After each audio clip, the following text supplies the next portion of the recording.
దేవుడు డైరెక్ట్గా చెప్తుండే ఎవరు తల్లిదండ్రులు అంటే తండ్రి చిత్తమును చేయువారే తల్లిదండ్రులు. ఇప్పుడు యేసు ప్రభుకి తండ్రి ఎవరంటే దావీదు. ఎందుకంటే తండ్రి చిత్తమును చేశాడు. తండ్రి చిత్తమును చేశాడు. తండ్రి చిత్తం ఏంటంటే మనిషి భూమి మీద దేవుని స్తుతి ఆరాధన చేయటమే తండ్రి చిత్తం. మనుషులు దేవుని సన్నిధిలో ఈ భూమి మీద దేవుని స్తుతి ఆరాధన చేయటమే తండ్రి యొక్క చిత్తం.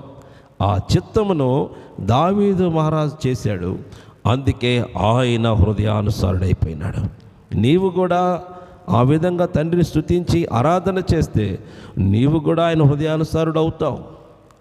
కానీ మనం ఎప్పుడు స్తుతిస్తాం?